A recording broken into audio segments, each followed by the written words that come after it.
Why is YouTube still king?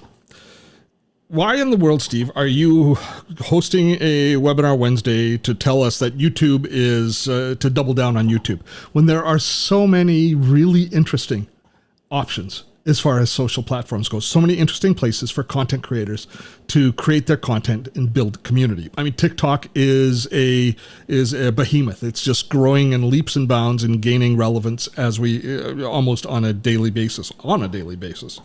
Instagram, still incredibly successful, powerful network, many creators doing very well on it. Facebook is still Facebook, the largest social platform on the planet. And there are other social platforms for you to create content and to trust to build your community. So what makes YouTube still, in my opinion, the best place for you to build your community, the best place for you to invest your time and energy building your content? And it goes almost across the board. There are reasons to be in YouTube and other platforms, but I think YouTube is the one platform that everybody should be considering and at least getting as educated as you can on it so that you can make a good decision. So that's what I'm going to try and do with you today. What makes YouTube best? And YouTube's biggest asset is YouTube's original value. The fact that YouTube is a search engine. Most people think of YouTube as a broadcast network, a place where we broadcast video, but that's secondary. It does that, but it is first and foremost, a search network, which changes everything.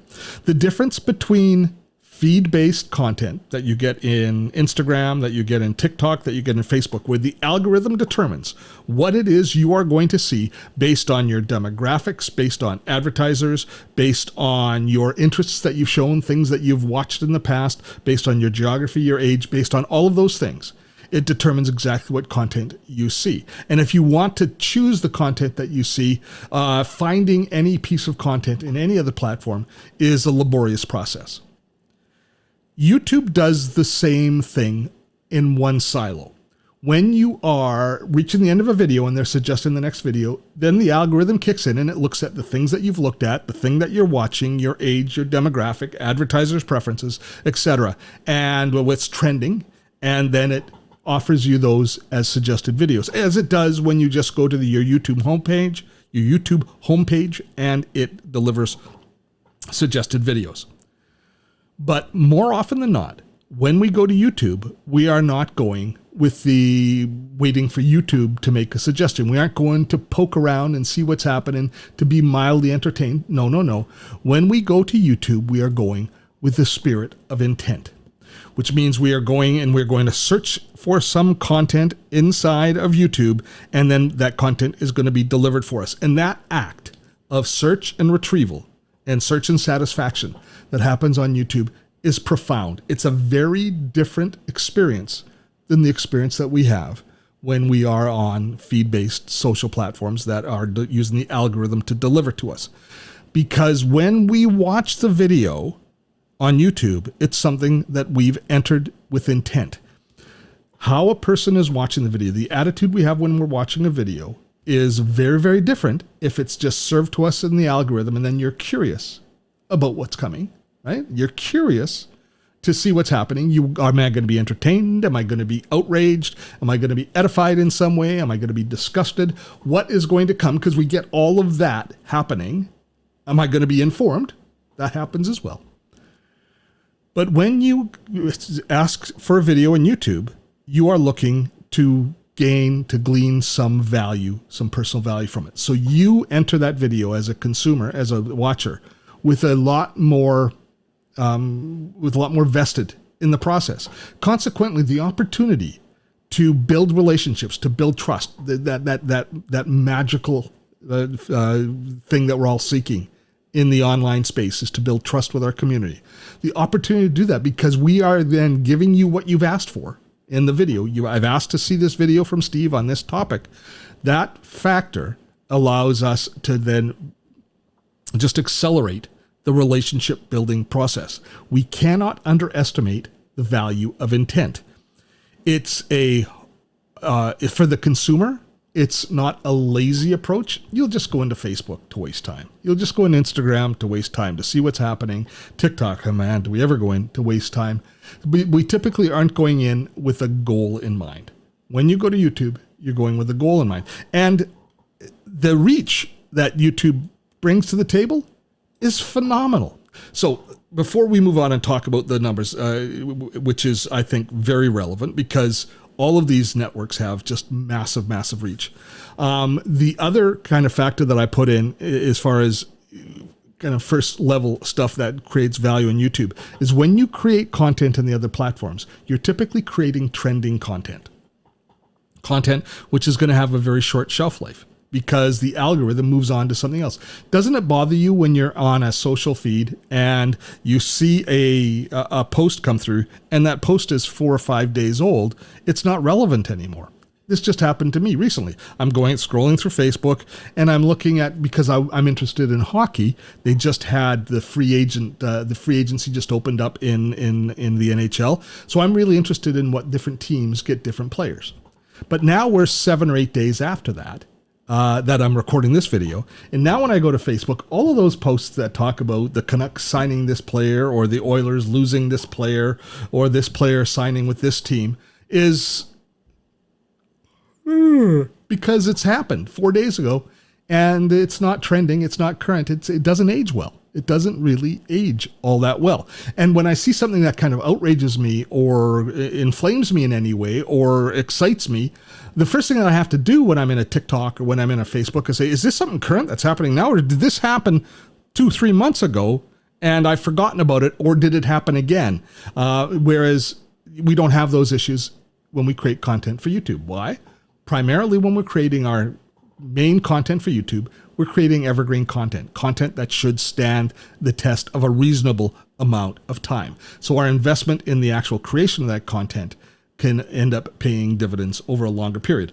I have videos in YouTube that are 4 years old and are still relevant. They're still useful. They're still generating income for me, new relationships for me, and answers for the people who are looking for those answers. Isn't that a wonderful, to have invested that time 4 years ago and still have it having an impact today? Oh, that's winner, chicken dinner on any aspect. So the other thing that when we start thinking about different networks, and one of the things that might come up for some of us is, TikTok is growing so fast. Facebook is the biggest network. Shouldn't I be where the most people are? Each one of these networks is so large as to make it almost a moot point who is in first place, who's in second place, who's in third place. The numbers for YouTube are flat out staggering. 2.4 billion monthly users, 80 million people pay for a YouTube subscription, and 40% of the world's online population uses YouTube every month. Now let's make sure that you recognize that what I've said. Not 40% of the world's population, but 40% of the people who have access to online services visit YouTube on a monthly basis. The other aspect of YouTube, and what YouTube becomes almost the Swiss Army knife for content creators, because not only does it have this massive reach, but it has reach across all platforms. Desktop, people consume YouTube. Mobile, people consume YouTube.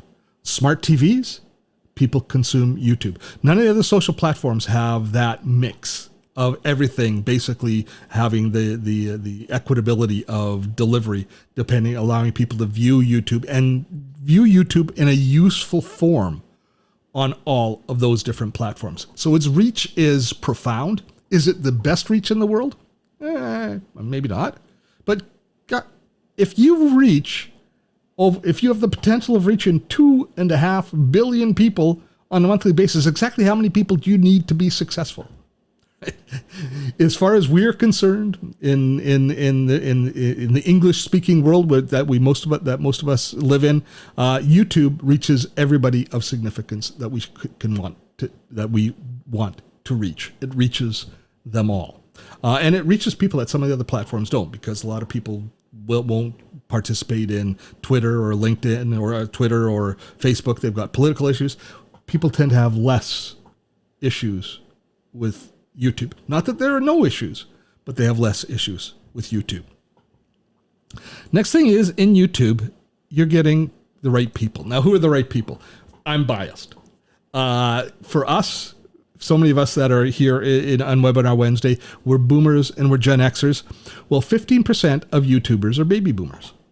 And you go, okay, well, that's good, but is that great? 20% of the world's population is baby boomers. So most of the baby boomers are on YouTube. 20% of YouTubers are Gen X, which is the exact same as the world's population. Oh, I got that spelled wrong there. Let's do a quick correction.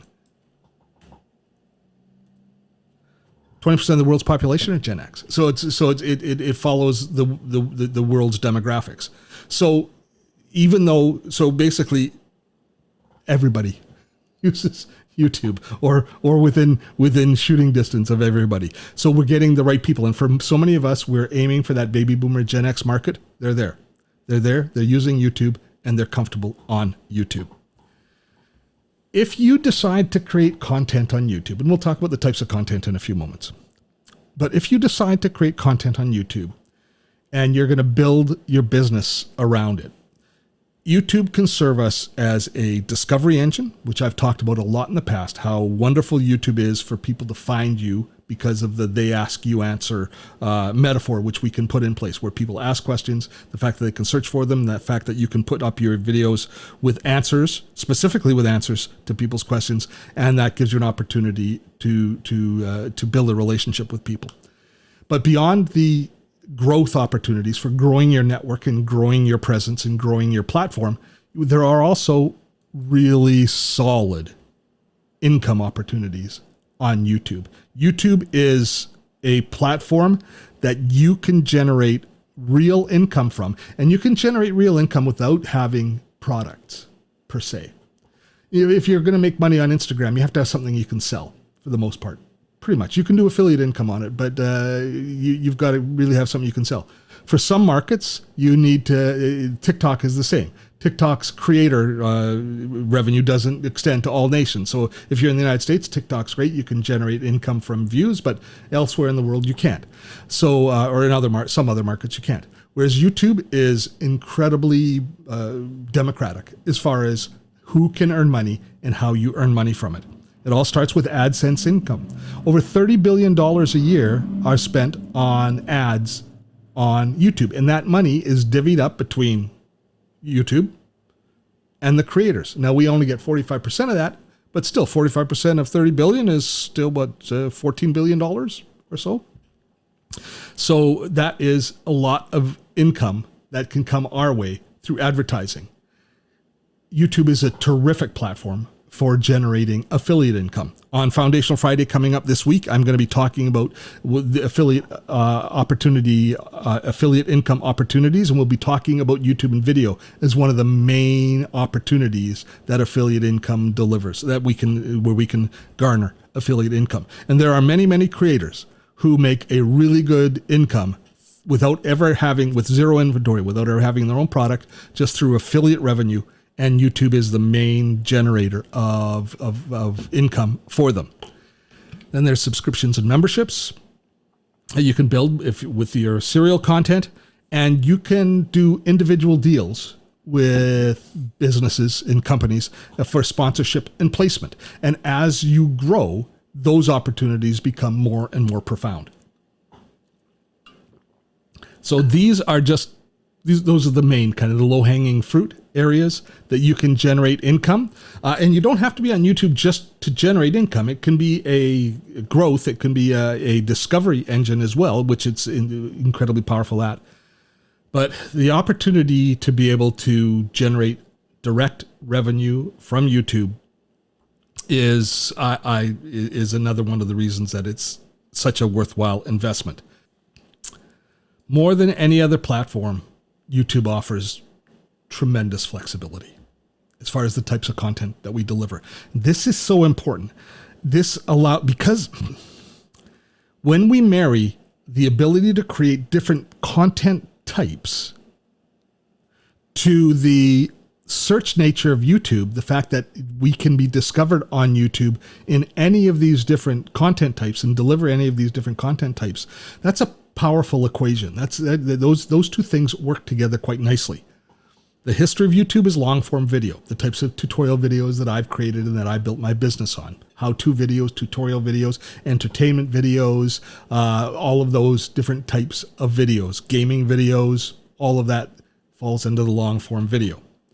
But YouTube has responded to the competition from the marketplace, specifically Instagram Reels and Facebook Reels, or in the Shorts, and they've created the vertical format videos, short form video. And so that is also on YouTube. Now, it isn't as front facing. People don't think about short form video on YouTube first and foremost, just like they don't think about it on Facebook first and foremost. The only places that we think about it first and foremost really are TikTok and to a lesser extent to Instagram, but those two.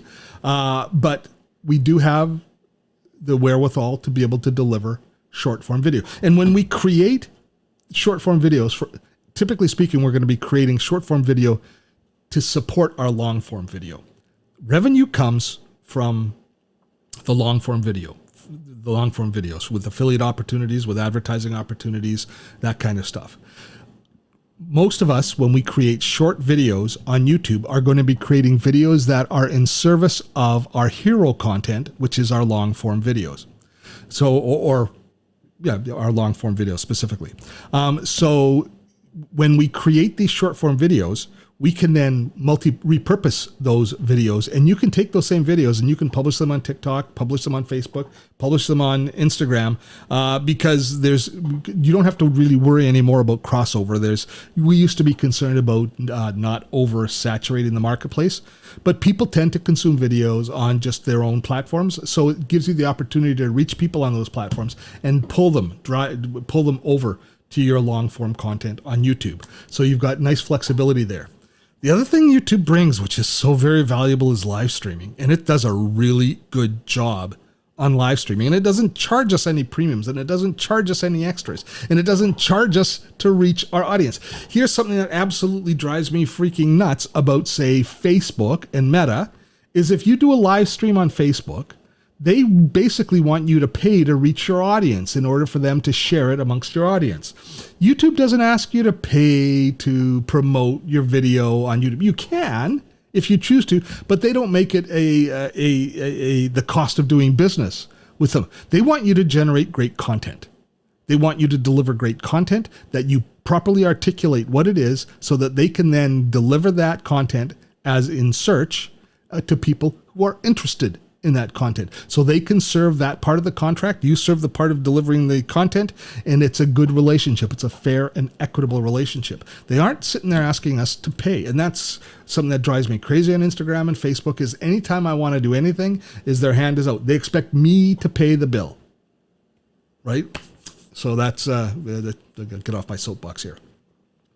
Live streaming, tremendous opportunities, and the extra spice of live streaming. People don't want to miss out on live events. They give you lots of different opportunities for building. And you can also multi-purpose. You can also, using the different tools, you can also send those live streams through to other platforms should you choose to. But if you grow a good following on YouTube, you'll get a good following on YouTube when you deliver your live streams there. So you are way ahead of the game. The recent direction that YouTube has taken of now delivering podcasts and allowing us to classify our content as podcasts is that's a game changer for podcasters. The biggest challenge podcasters have always had is discovery, is the podcast engines, the podcast platforms, Apple's podcast player, every podcast player, Spotify. They all do a terrible job of finding new people because they're not search-based. They don't do a good job of search-based delivery and search-based recommendations. YouTube, the fact that people are coming to watch your content on YouTube, they're doing a search for something, and if you've got a podcast, all of your other content works in service of that, where the algorithm in YouTube will suggest your podcast and recommend your podcast. Whereas in the past, the only way to get people to know that you had a podcast is if they watched the video to the point in the video where you talked about the podcast and then sent them to the link. But now your podcast is going to be served to people in their discovery screens, in search, and not just in search, but in the algorithm when it's doing recommended videos. You should really, if you're interested in this content, you should really check out Steve's podcast. And so the opportunity to grow our marketplace in YouTube using podcasts is a game changer. And I think YouTube has changed that landscape forever. And they're forcing the other platforms to respond. How they're going to respond, we don't know yet. Enough reasons? I got more. I have so many more. YouTube's a mature company, and they've built all of these resources that are available to us.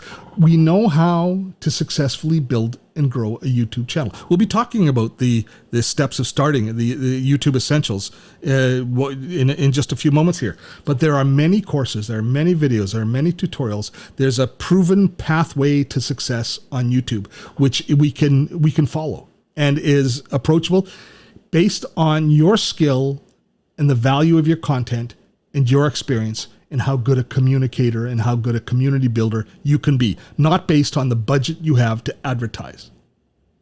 That's really important. Plus, YouTube gives us as many resources as we can. They give us free music so that we can have a nice music bed. They give us free B-roll. They give us all of this extra, every time that they can give us a leg up, YouTube tries to do it.